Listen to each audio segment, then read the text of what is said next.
Hello दोस्तों, मैं ए कुमार। आज मिस्र की सभ्यता के बारे में मैं कुछ नॉलेज शेयर करना है आप लोगों के साथ में, जो कि आप लोगों के लिए हेल्पफुल होगा। और इसके लिए हमारे चैनल को आप लाइक करें और सब्सक्राइब करें, ताकि हमारा और भी नए वीडियो हम ला सकें और आपके साथ नॉलेज अपना शेयर कर सकें। तो मिस्र की सभ्यता वाकई काफ़ी पुरानी सभ्यता है, और जैसे दुनिया की सारी सभ्यताएं विकसित हुई हैं, वैसे चीन की भी सभ्यता सॉरी मिस्र की भी सभ्यता ने अपना एक पहचान बनाया है, अपनी एक मजबूत स्थिति को दिखाया है लोगों के सामने। उसके जो भी आर्कोलॉजिस्ट को जो भी उसके पुराने रिकॉर्ड्स मिलते हैं, उनके बिहाफ में हम लोगों को ये सब जानकारियाँ मिलती हैं। तो अगर हम पूरा मिस्र की सभ्यता के बारे में जानना चाहते हैं, तो हमें एक डीपली स्टडी करना पड़ेगा, कई फेजेस में करना पड़ेगा, और उनको कई कैटेगरीज में डिवाइड करना होगा। तो पहले हम एक ओवरव्यू जान लेते हैं, और धीरे धीरे हमारे जो कमिंग वीडियोस होंगे उनमें हम आपको और भी कुछ जानकारियाँ शेयर करेंगे।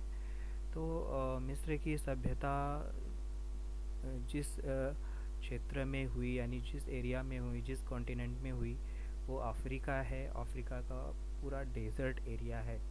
और मिस्र जो था, आज का जो करंट इजिप्ट है, वो मिस्र कहलाता था, ठीक है।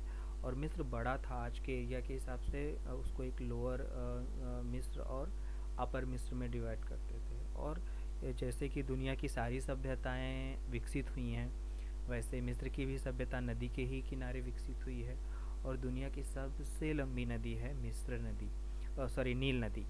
जो नाइल रिवर है वो मिस्र में बहती है, और ये सारा सिविलाइजेशन इसी रिवर के आसपास प्रोग्रेस हुआ, इसका इसका फैलाव हुआ। और बहुत कुछ इस नाइल रिवर ने इस मानव जाति के लिए दिया। तो ये जो नील नदी है, ये इसका जो उद्गम है, जो इसका ओरिजिन है, वो विक्टोरिया लेक है, झील है, जहाँ से ये निकलती है। और एक लंबा सफ़र कई हज़ार किलोमीटर का तय करते हुए ये मेडिटेरियन सी या रेड सी पे गिरती है। वहाँ पर एक अलेक्जेंड्रिया एरिया है मिस्र में, जहाँ पर ये एक डेल्टा का निर्माण करती है और काफ़ी उपजाऊ ज़मीन बना देती है वहाँ पर। यहाँ से अपने साथ वो नाइल रिवर सारे महत्वपूर्ण मिनरल्स जो भी हैं अपने साथ बहा के ले जाती है। और वहाँ पर फल की खेती होती है एक डेजर्ट एरिया में।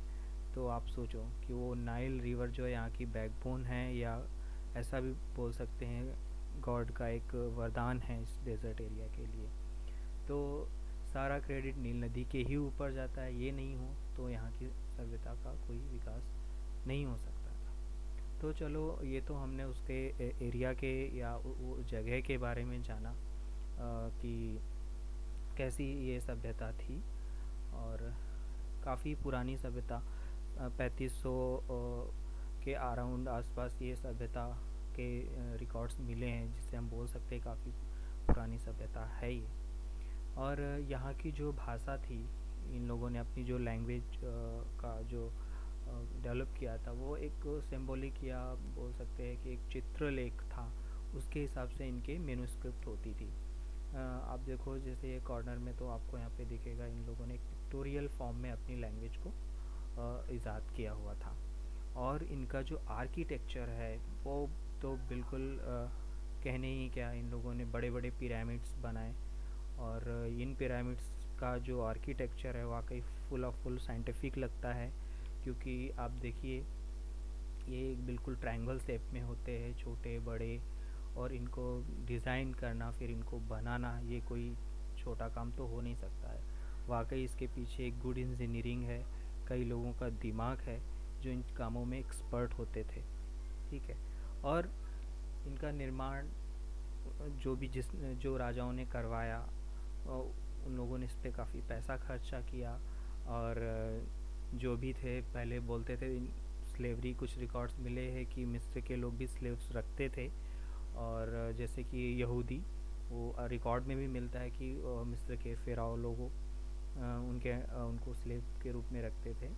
तो उन लोगों से ही ये सारे काम करवाते थे और इतने बड़े बड़े पिरामिड्स का निर्माण हुआ है। और अब पिरामिड्स में तो बहुत सारे मिथ हैं। आज तक ये कंफर्म नहीं हो पाया कि ये किस लिए बनाते, बट एक यही मत है कि हिस्टोरियन का कि यहाँ पर राजा जो भी किंग रहता था, जो सुपर किंग रहता था, उसको यहाँ पर दफनाते थे। उसकी बीवी बच्चे या जो भी अगर कोई बीवी एक्सपायर कर गए है तो वहीं उसके आसपास वो दफन की जाती थी। या कोई बच्चा बड़ा नहीं हो पाया तो वो जो डेड राजा है उसके आसपास ही उसको भी दफनाते थे। तो एक फैमिली टॉम बोल सकते हैं इसके अंदर। और इवन इनमें ये भी बिलीव था कि राजा अगर मर गया है तो उनके जो भी नौकर लोग हैं उनको भी उनके साथ दफना देते थे, बहुत सारे गिफ्ट के साथ। और उनके बर्तन जो डेली चीज़ की जो कमोडिटीज़ थे जो यूज़ करते थे ऑब्जेक्ट, वो सारे उसी पिरामिड्स के अंदर वो मिले हैं लोगों को। और ये लोग तो हर एक फील्ड में इन लोगों ने अपना एक पैशनेट थे। चाहे आप मेडिकल ले लो, इनमें भी अलग अलग फील्ड थे। जैसे अगर कोई आँख का है तो आइज़ का एक्सपर्ट होता था, कोई हड्डी बोन्स का एक्सपर्ट था। और ये बड़ी बड़ी सर्जरियाँ भी करते थे उस टाइम पे। तो आप सोचो ये वाकई बहुत उस टाइम पे काफ़ी डेवलप हो चुके थे ये मानव सभ्यता जो भी है मिस्र की सभ्यता। इन लोगों ने मैथमेटिक्स ईजाद किया था। आज का जो हम लोग टेक्नोमेट्री पढ़ते हैं, ये जो है, ये सारा कॉन्सेप्ट ये लोग यूज़ करते थे। मैथ का ओरिजिन इनको ही माना जाता है। और यहाँ से फिर ये ग्रीक लोगों के पास गई और ग्रीक से अराउंड पूरी दुनिया में ये गणित के कॉन्सेप्ट्स ये गए। तभी अगर गणित इतनी उन्नत नहीं होती तो ये लोग इतने बड़े बड़े पिरामिड्स डेवलप नहीं कर सकते थे। तो पहला तो ये है इन लोगों का सबसे बड़ा अचीवमेंट कि इन्होंने मैथ को डेवलप किया हुआ था। और साइंस भी, साइंस में काफ़ी उन्हें इनका जो खगोल था, जो ये एस्ट्रोलॉजी में भी ये लोग काफ़ी एक्सपर्ट थे। इनको काफ़ी इनके जो गार्ड्स होते थे, जो जिन पे इनका बिलीव्स था, इनके बहुत सारे थाउजेंड्स ऑफ थाउजेंड गार्ड्स होते थे। हर एक चीज़ के लिए गार्ड्स होते थे, मृत्यु के लिए और जन्म के लिए, देश की रक्षा के लिए, सूर्य आदि की ये लोग भी पूजा करते थे। यानी ये एक प्रकृति नेचर्स की पूजा करते थे और इनके अलग अलग रिचुअल्स थे। और उनको अपने हिसाब से उन्होंने अपने गॉड्स बनाए हुए थे। हर एक अलग अलग चीज़ के लिए उनके अपने अपने गॉड्स होते थे जिनको ये अपनी तरीके से उनकी पूजा करते थे। और इनको बाकायदा पता था कहाँ पर कौन से ग्रह हैं, नक्षत्र हैं, तारे, इनको पूरा नॉलेज था। ये पूर्ण उस समय की विकसित सभ्यता थी। इनका ट्रेड भी बहुत बड़े लेवल पे होता था, दूर दूर से। इनको सोने की भी जानकारी थी। इनके बड़े बड़े सोने के क्राउन, तूतनखामेन का जो इतना बड़ा मुखौटा वो पूरा सोने पे ही आप देखो है। तो इससे हमें ये सारी जानकारियाँ मिलती हैं इनके बारे में कि ये काफ़ी उन्नत सभ्यताएं थी वहाँ उस टाइम की। और इनका जो ये इनके जो राजा लोग थे, इनके युद्ध भी होते थे। और इनके पास इतने उन्नत किस्म के रथ थे जिनकी दम पर ये लोग जीतते थे। इनके पास उस टाइम पे कांसे के औजार भी थे जिन पर ये लड़ाइयाँ लड़ते थे। लेकिन कुछ इनमें मान्यताएं भी थी, जैसे कि ये इनके जो जेन्स थे वो लोग भी करते थे, मतलब मेकअप करते थे। और औरतें भी मेकअप का इनमें बहुत बड़ा एक ट्रेंड था, खुद को काफ़ी संवारना, सजाना। और इनके कुछ ऑर्नामेंट्स भी थे, जैसे कि इनके ज्वेलरी, कई तरह की ज्वेलरी बनाना, कपड़े कपास का इन लोगों को नॉलेज था, अच्छे अच्छे कपड़े भी बुनते थे, कढ़ाइयाँ भी करते थे। तो इससे हमें ये जानकारियाँ मिलती दोस्तों कि ये काफ़ी हद तक डेवलप थे उस टाइम पे। इन्होंने अपनी एक करेंसी भी डेवलप कर ली थी, और वो जिसके माध्यम से एक मिट्टियों में उनको सील लगा के ये लोग उनसे व्यापार किया करते थे।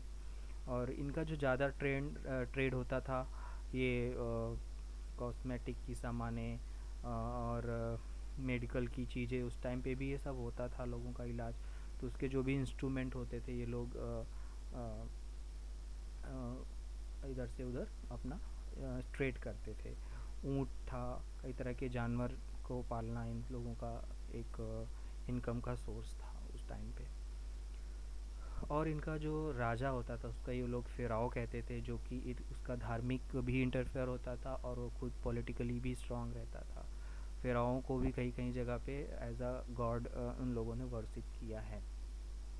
तो इस तरह से ये हमें इनके बारे में कल्चरल लैंग्वेज इनकी कैसी थी, इन्होंने साइंस में क्या क्या डेवलपमेंट किया था, और ये सारी हमें जानकारियाँ मिलती हैं। पिरामिड्स में दोस्तों आप देखो, इनके बारे में अगर स्टडी करो तो आपको बहुत कुछ पता चलेगा। इन लोगों ने कैसे इतने भारी भारी बड़े बड़े टन पत्थरों को उठाकर एक ट्रायंगल शेप में उसको उन्होंने डिज़ाइन किया, जो कि हर तरफ से आप देखोगे तो एक ही ट्रायंगल शेप दिखता है, राइट। और इतने ऊंचे ऊंचे पिरामिड्स बनाना, ये हमने जैसे पहले भी डिस्कस किया है कि वाकई काफ़ी अमेजिंग है। और बिलीव नहीं होता कि उस टाइम के एनिशियंट लोगों ने भी इतने बड़े बड़े आर्किटेक्चर्स का निर्माण किया। तो यही चीज़ें देखकर इनकी जो भी है एविडेंस मिलते हैं, उससे हमें पता चल जाता है कि ये सिविलाइजेशन कितनी महान और कितना कुछ दिया है लोगों को। और इन लोगों में मान्यताएं भी अलग अलग तरीके से थी, जैसे कि ये लोग अपने शरीर में बाल नहीं रखते थे, जैसे सर पे बाल नहीं रखते थे कि उनको लगता था कि अगर हम बाल रखेंगे तो हमें कई तरह की बीमारियां होने का डर है। ये लोग उसकी जगह पे विक्स बालों के पहनते थे, नकली बाल, कभी धूप से बचने के लिए। तो ये लोग होते थे। इन लोगों का म्यूजिक भी था, एनिशियंट म्यूजिक, इजिप्शियन म्यूजिक है।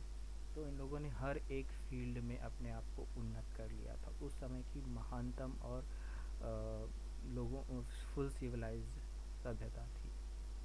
तो ये एक छोटा ओवरव्यू है कि इन लोगों के क्या अचीवमेंट्स थे, इन लोगों ने कैसे अपने आप को इतना विकसित किया, कैसे अपना ट्रेड वहाँ पर बढ़ाया।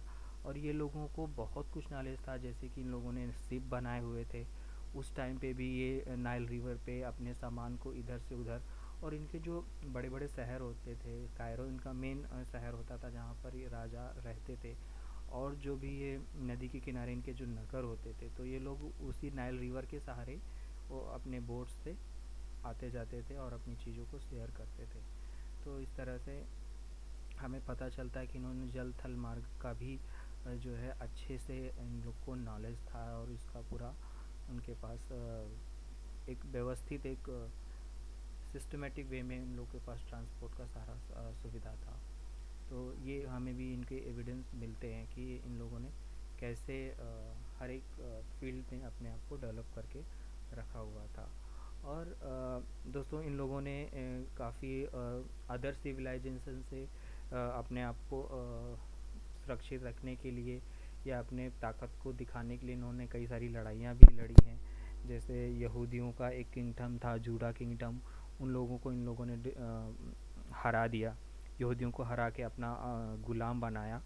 तो यहाँ से पता चलता है कि ये लोग काफ़ी ताकतवर भी थे और कई लड़ाइयाँ भी लड़ते थे अपने आप को प्रोटेक्ट करने के लिए। इनके पास एक स्टैंडिंग आर्मी थी। जी हाँ, एक समय में इन लोगों ने अपनी एक स्टैंडिंग आर्मी बना ली थी, जो कि रिज़र्व रहती थी अपने सीमाओं को रक्षा करने के लिए।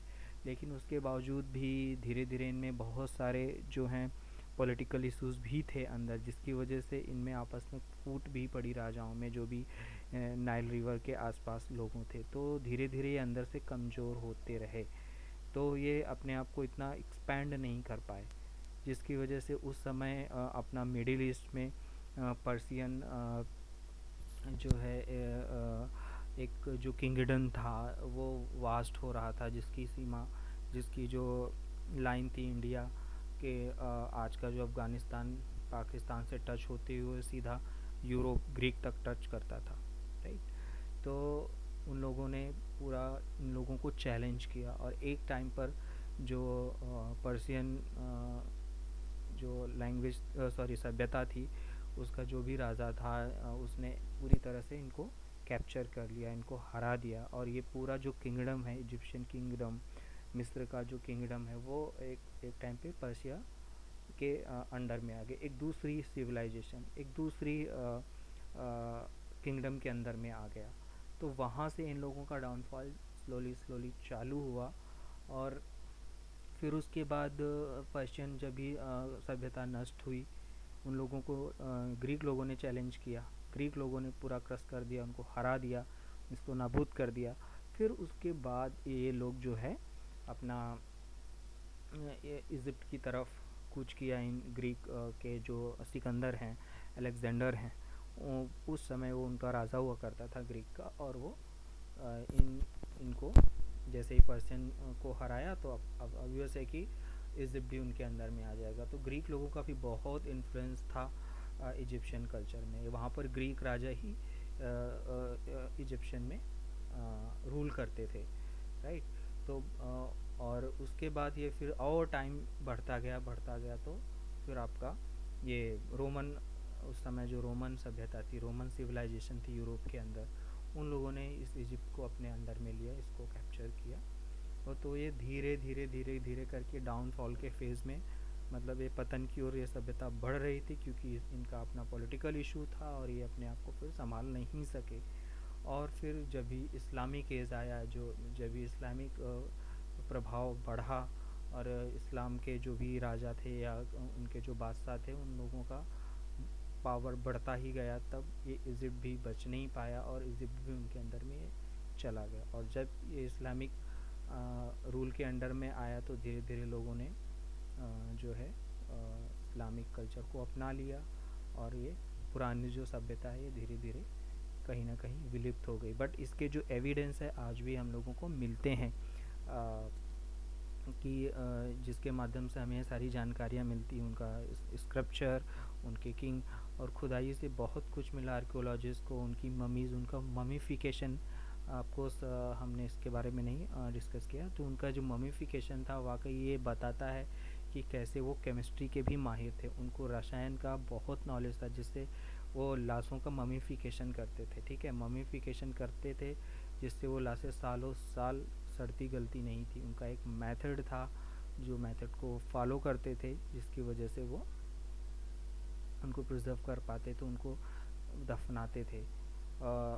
ममीफिकेशन का उनका कुछ नहीं था, शरीर के अंदर का वो सारा मांस निकाल लेते थे, जिसकी वजह से लाश सड़े नहीं। फिर उसको उसमें कई तरह के जो लेप लगाते थे, फिर उनको कॉटन में उनको पूरा रैप करके उनको कवर करके रखते थे। और उनका जो ब्रेन है वो नाक से निकालते थे, बस दिल में हर्ट को नहीं निकालते, क्योंकि उनको मान्यता थी कि हर्ट में ही आत्मा आ जा सकती है, वो उसको नहीं निकालते थे। तो इस तरह से उनका एक ममीफिकेशन प्रोसेस हुआ करता था, जिसके माध्यम से वो अपने राजाओं का वो लोग ममीफिकेशन करते थे। बड़े बड़े लोग ही सिर्फ ममीफिकेशन होता था उन लोगों का, और उनके साथ उनके नौकरों का भी होता था। तो ये थी सिविलाइजेशन। फिर हम कभी इनके बारे में जानेंगे कि इनके जो राजा थे, कैसे कैसे इनका टाइम पीरियड था, और उनकी जो डायनेस्टी आगे बढ़ी, वो कैसे हुआ, उनका राजवंश जो था कैसे आगे बढ़ा, और भी कुछ रोचक जानकारियाँ रहेंगी तो हम आपके साथ शेयर करेंगे हमारे नेक्स्ट वीडियो में। और जो कुछ जानकारियाँ रहेंगी हमारे नेक्स्ट वीडियो में आपको मिलेंगी। सो दोस्तों, अभी इस सेशन को हम इन करते हैं, और कुछ जानकारियों के साथ आपके साथ फिर वापस आएंगे और आपको अपडेट करेंगे। तो प्लीज़ हमारे चैनल को सब्सक्राइब कीजिए, लाइक कीजिए।